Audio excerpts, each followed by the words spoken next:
മൗലാന മുഹമ്മദ്. ഇന്ന് പ്രധാനമായി നമ്മൾ ചർച്ച ചെയ്യുന്ന ഒരു വിഷയം, ഇന്നലെ നമ്മൾ പറഞ്ഞതുപോലെ സ്ത്രീകൾക്ക് ബൈക്കിൽ യാത്ര ചെയ്യാൻ പറ്റുമോ, അതല്ലെങ്കിൽ സൈക്കിളിൽ യാത്ര ചെയ്യാൻ പറ്റുമോ? ഇനി മറ്റൊന്ന്, സ്ത്രീകൾക്ക് അതോടുകൂടെ വാഹനം ഓടിക്കാൻ പറ്റുമോ എന്നുള്ള മസലയാണ്. ഇന്ന് നമ്മൾ വ്യാപകമായി കാണുന്നതാണ് റോഡുകളിൽ നമ്മുടെ സഹോദരിമാർ വാഹനവുമായി പോകുന്നത്. അതല്ലെങ്കിൽ ഭർത്താവിന്റെ പിറകിലിരുന്ന്, അതല്ലെങ്കിൽ മറ്റാരുടെയൊക്കെയോ പിറകിലിരുന്ന് യാത്ര ചെയ്യുന്നത് നമ്മൾ നിരന്തരമായി നമ്മുടെ റോഡുകളിൽ കാണുന്നുണ്ട്.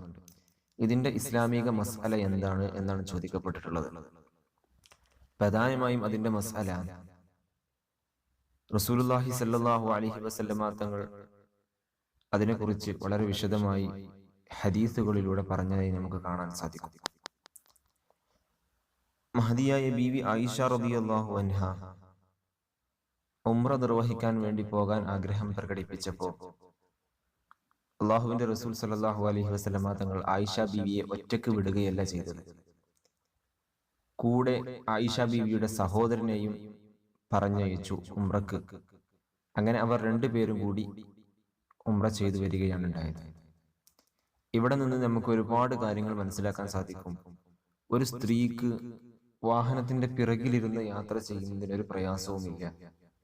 എൻ്റെ ഭർത്താവിന്റെ പിറകിലിരുന്ന് എവിടേക്ക് വേണമെങ്കിലും നമുക്ക് യാത്ര ചെയ്യാം. പക്ഷെ ചില നിബന്ധനകളുണ്ട്.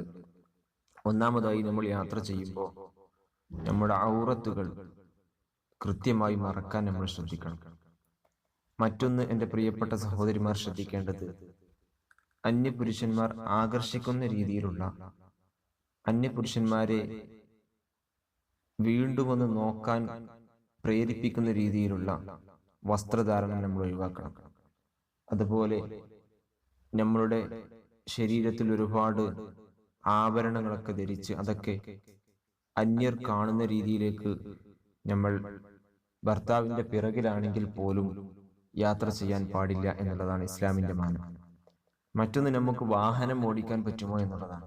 യഥാർത്ഥത്തിൽ സ്ത്രീ പുറത്തു പോകേണ്ടവളൊന്നുമല്ല. അത്യാവശ്യ ഘട്ടങ്ങളിൽ മാത്രമാണ് സ്ത്രീ പുറത്തു പോകേണ്ടത്. സ്ത്രീക്ക് അല്ലാഹു സുബ്ഹാനഹു വ തആലയും വിശുദ്ധ ഖുർആനും പറയുന്നത്, അവൾ വീട്ടിലെ കാര്യങ്ങൾ നോക്കേണ്ടവളും അതല്ലെങ്കിൽ ഒരു കുടുംബത്തിന്റെ എല്ലാം ആയി പ്രവർത്തിക്കേണ്ടവളാണ്. തന്റെ മക്കളെ നോക്കാനും മക്കൾക്ക് നല്ല രീതിയിലുള്ള അച്ചടക്കവും അദബും പഠിപ്പിക്കേണ്ടവൾ ആ സ്ത്രീയാണ്. എന്നാൽ ഭർത്താവിന്റെ ജോലി, പുറത്തു പോയി ജോലി ചെയ്ത് ആ ഭാര്യക്കും മക്കൾക്കും തിന്നാൻ ഉള്ള ഭക്ഷണം ഉണ്ടാക്കി കൊടുക്കുക എന്നുള്ളത് അത് ഭർത്താവിന്റെ മേൽ ഉത്തരവാദിത്തമാണ്, നിർബന്ധമാണ്.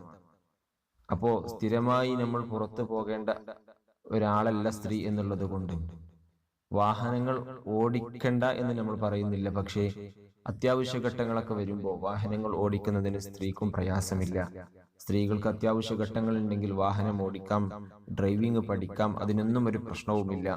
പക്ഷെ അത്യാവശ്യ ഘട്ടങ്ങളിൽ ഓടിക്കുമ്പോഴും നമ്മൾ ഈ പറഞ്ഞ കാര്യങ്ങളൊക്കെ ശ്രദ്ധിക്കണം. ഒന്ന്, പ്രധാനമായി നമ്മളുടെ അവയവങ്ങളൊന്നും പുറത്തു കാണാതെ, അതുപോലെ തന്നെ അന്യപുരുഷന്മാർ ആകർഷിക്കുന്ന രീതിയിലുള്ള വസ്ത്രധാരണം നടത്താതെ നമ്മൾ യാത്ര പോകാൻ ശ്രദ്ധിക്കണം. അള്ളാഹു തൗഫീഖ് നൽകി അനുഗ്രഹിക്കട്ടെ. അതോടുകൂടെ മറ്റൊന്ന്, അപ്പൊ നമുക്ക് ലൈസൻസ് എടുക്കാൻ പറ്റുമോ എന്നുള്ള ചോദ്യം ഉണ്ടാകും. നമുക്ക് ലൈസൻസും എടുക്കാം. വാഹനം ഓടിക്കണമെങ്കിൽ ലൈസൻസ് വേണ്ടി വരും. അപ്പോൾ സ്ത്രീകൾക്ക് വാഹനം ഓടിക്കുന്നതിന് പ്രയാസമില്ല, അതുപോലെ ലൈസൻസ് എടുക്കുന്നതിനും പ്രയാസമില്ല. ഈ നിബന്ധനകളൊക്കെ പാലിക്കണമെന്ന് മാത്രം. അള്ളാഹു ദീനിനെ നല്ല രീതിയിൽ മനസ്സിലാക്കാനുള്ള ഭാഗ്യം നൽകി അനുഗ്രഹിക്കട്ടെ. അതനുസരിച്ച് ജീവിക്കാനുള്ള തൗഫീഖ് അല്ലാഹു നൽകട്ടെ. ഇൻഷാ അല്ലാഹ് നാളെ നമുക്ക് മറ്റു ചില മസാലകൾ, പ്രധാനമായി മറ്റു ചില മസാലകളാണ് നമുക്ക് ചർച്ച ചെയ്യാനുള്ളത്. ഒന്ന്, പ്രധാനമായി